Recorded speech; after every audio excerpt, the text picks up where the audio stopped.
Good morning, students. Students, today I am here and I want to discuss a new chapter, and the chapter is why do we fall ill? हम बीमार क्यों पड़ते हैं? Okay, students, in this chapter we have to discuss a lot about health, a lot about diseases, and various kinds of pathogens and how they are spreading various kinds of communicable diseases. And I will also discuss what are non-communicable diseases. I will discuss how can we prevent ourselves from the communicable diseases. So initially I want to discuss that what is health. तो अगर हम why do we fall ill की बात करते हैं तो हमें सबसे पहले जो कॉन्सेप्ट डिस्कस करना चाहिए वो है हेल्थ. तो एक्चुअली हेल्थ क्या है? Health, we can say that health is a state of body in which the body is not only physically. तो जनरली हम कहते हैं कि हमको अगर कोई बीमारी नहीं है तो हम हेल्दी हैं. तो आप गलत हैं. अगर आप ये सोचते हैं कि हम बीमार नहीं हैं तो हम हेल्दी हैं तो आप बिल्कुल सिरे से गलत हैं. एक्चुअल में केवल बीमार ना होना ही इंडिकेशन नहीं है हेल्थ का. तो अगर आप हेल्दी हैं तो if you are a healthy person तो we can say that it's a state of body when the body is physical, mental and socially fit.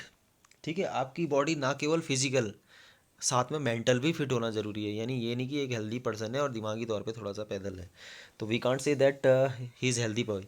और सोशल होना भी ज़रूरी है. सोशल मतलब जो समाज में घुलने वाला हो, समाज में एक दूसरे की हेल्प करने वाला हो, सोसाइटी में एक दूसरे के लिए हेल्पफुल हो. यानी कि पड़ोस में कोई खाने के बिना मर रहा है और आपके घर में गोडाउन फुल है, आप उसे खाने के लिए कुछ नहीं दे रहे, तो आप सोशल नहीं हैं, तो you are not socially healthy. तो यानी कहने का मतलब है, हेल्थ का मतलब क्या है? एक एटीट्यूड है बेसिकली देखा जाए तो. हम क्लास में अक्सर आपसे कहते हैं कि बेटा please make a healthy attitude, एक हेल्दी एटीट्यूड रखो. ठीक है, हेल्दी मतलब जो क्लास में प्रॉपरली डिसिप्लिन में बैठता हो, टीचर्स की बात सुनता हो, अपना टाइम प्रॉपर पे काम टाइम पूरा करता हो, ड्रेसअप होता हो, तो हम बोलते हैं कि वो हेल्दी एटीट्यूड है. तो यानी हेल्थ का मतलब क्या है? तो अगर ह्यूमन बींग के केस में अगर हेल्थ की बात करें तो health is a state of body in which body is physically, mentally and socially fit. ठीक है ना. अगर आप हेल्दी हैं तो इसका क्या सिग्निफिकेंस है? ठीक है, एक good health makes a man happy and cheerful. अगर आप हेल्दी हैं तो आपको हमेशा खुश रखेगा, चीयरफुल रखेगा. ठीक है, it gives you a joyful experience in the life. तो आपको लाइफ में कोई भी काम करने में मज़ा आएगा.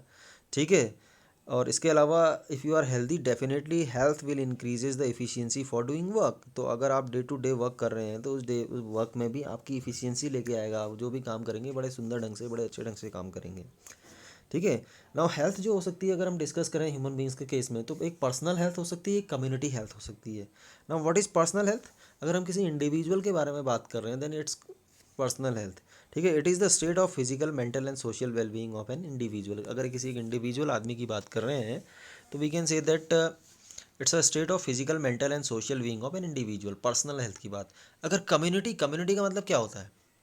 कम्युनिटी मतलब the number of total number of living organisms of a species, or we can say that in other words the population of the same species living in a particular area, it is called community. किसी एक particular area में रहने वाली population एक ही species की community कहलाती है.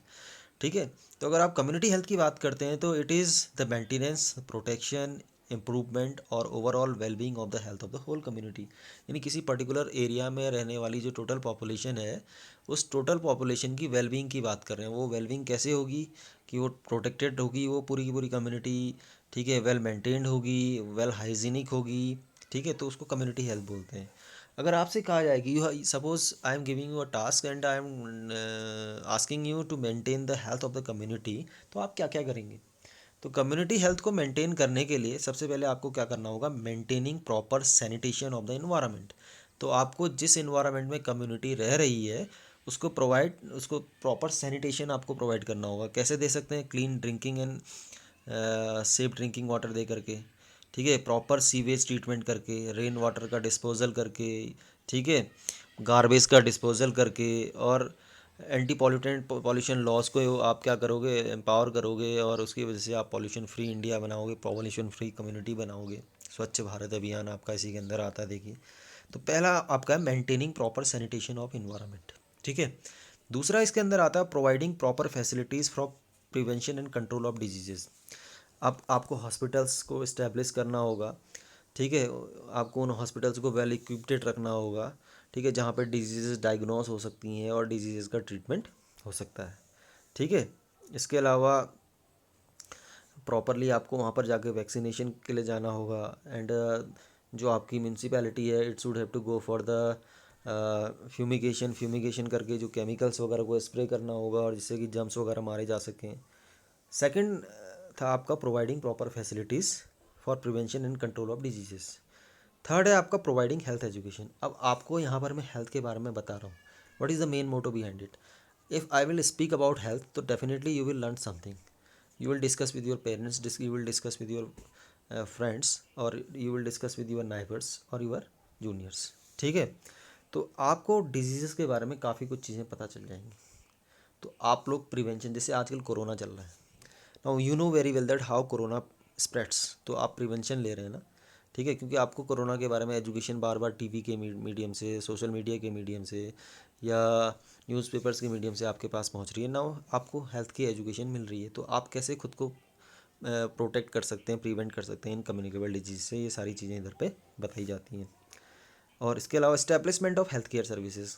ठीक है, अब वो मैं पहले डिस्कस किया कि आपको प्राइमरी हेल्थ सेंटर्स बनाने होंगे, डिस्ट्रिक्ट हॉस्पिटल्स बनाने होंगे, कम्युनिटी हेल्थ सेंटर्स बनाने होंगे, मेडिकल कॉलेजेस बनाने होंगे, रीजनल हॉस्पिटल्स बनाने होंगे, जहाँ पे आप पर्टिकुलर डिजीज़ के ट्रीट कर सकते हो।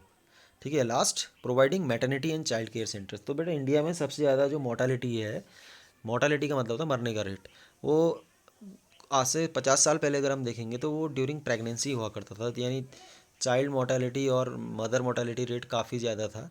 तो उसके लिए मैटरनिटी सेंटर्स को इंडिया में इस्टेब्लिश किया गया, जिसकी मदद से आज मेडिकल हेल्प की हेल्प मिल रही है आप आज काफ़ी मदर्स को या प्रेग्नेंट मदर्स को, जिससे child as well as mothers दोनों का क्या हो रहा है, सेफ्टी हो रही है। तो इस तरह से हम क्या कर सकते हैं, कम्युनिटी को वेल मेंटेन कर सकते हैं। मैंने कहा कि आपने क्या करना है, सैनिटेशन प्रॉपरली रखना है, आपने प्रॉपर फैसिलिटीज़ प्रोवाइड करनी है prevention and control of disease के लिए, आपने हेल्थ की एजुकेशन देनी है, आपने हेल्थ केयर सेंटर्स को क्या करना है, इस्टेब्लिश करना है, और आपने हेल्थ केयर सर्विसेज को भी क्या करना है, इस्टेब्लिश करना है, और मैटरनिटी सेंटर्स को या चाइल्ड केयर सेंटर्स को इस्टेब्लिश करना है। I think this is enough for today.